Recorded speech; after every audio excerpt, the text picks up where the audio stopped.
Pemirsa, anak dan menantu Presiden hari ini resmi dilantik menjadi Wali Kota Surakarta dan Medan. Sebagai Wali Kota Surakarta, Gibran akan langsung bekerja dengan memantau vaksinasi COVID-19. Dan sementara Bobi akan menyelesaikan infrastruktur di Kota Medan yang selama ini dianggap terbengkalai.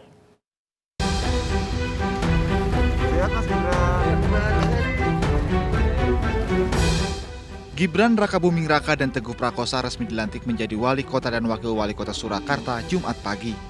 Gibran dan Teguh dilantik oleh Gubernur Jawa Tengah Ganjar Pranowo. Pelantikan digelar secara virtual serentak di sejumlah daerah di Jawa Tengah. Dalam pidato pertamanya, putra sulung Presiden Jokowi ini memastikan akan langsung bekerja memantau vaksinasi tahap 2 di Pasar Gede dan Pasar Klewer. Hari Sabtu dan hari Minggu ini bukan hari libur untuk saya dan Pak Teguh.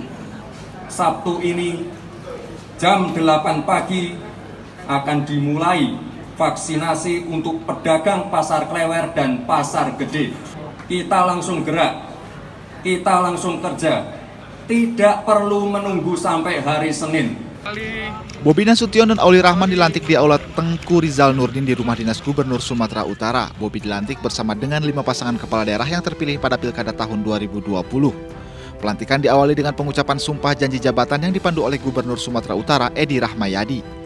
Suami dari Kahiyang Ayu ini berjanji akan menyelesaikan persoalan infrastruktur di Kota Medan dalam 2 tahun ke depan. Ini kunci utama untuk kita bisa menyelesaikan permasalahan banjir di Kota Medan. Kita harus bisa berkolaborasi dengan daerah-daerah sekitar atau daerah-daerah hulu, yang dimana kita tahu Kota Medan ini menjadi daerah hilir untuk aliran sungai.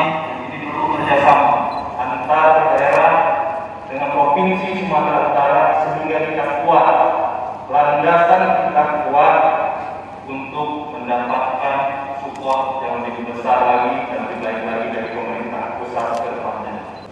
Anak dan menantu Presiden ini diketahui memiliki latar belakang pengusaha, namun berdasarkan laporan harta kekayaan yang dilaporkan, harta kekayaan Bobi jauh lebih besar dibandingkan Gibran. Gibran memiliki harta kekayaan lebih dari 22 miliar rupiah. Harta itu terdiri dari tanah dan bangunan, alat transportasi, dan harta bergerak lainnya.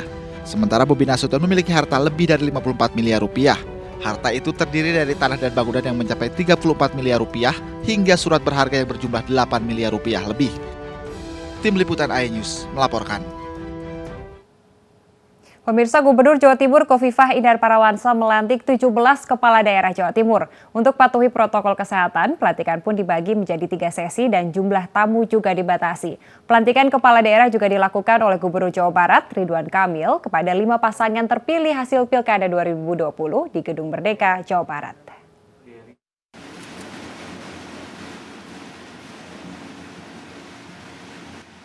Gubernur Jawa Timur Khofifah Indar Parawansa melantik 17 kepala daerah di Gedung Gerahadi Surabaya. Pelaksanaan pelantikan dengan mengikuti protokol kesehatan sesuai surat edaran Kemendagri. Pelantikan juga dibagi menjadi 3 sesi, yakni pada pagi, siang, dan sore hari, dan hanya dihadiri 17 pasangan kepala daerah.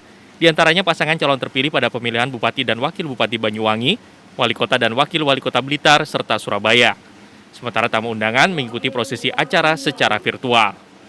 Pola pelantikan secara hybrid diberikan izin dengan SOP yang ketat, antara lain bahwa yang boleh masuk itu adalah kepala daerah dan wakil kepala daerah terpilih beserta pasangannya, kemudian masing-masing hanya 1 ajudan, kepala daerah 1 ajudan, wakil kepala daerah 1 ajudan, itu pun di luar Gerahadi, kemudian boleh mengajak kedua orang tua atau 2 anggota keluarga.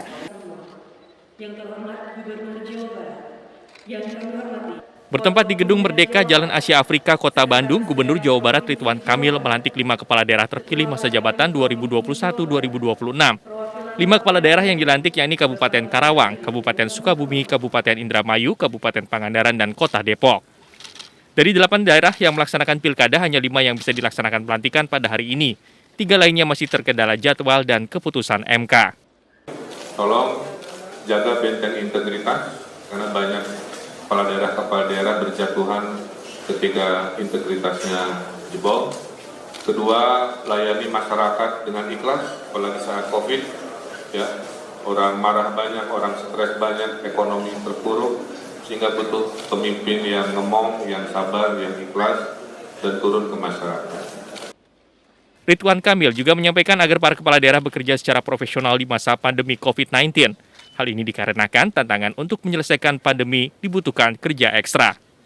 Tim Liputan iNews melaporkan.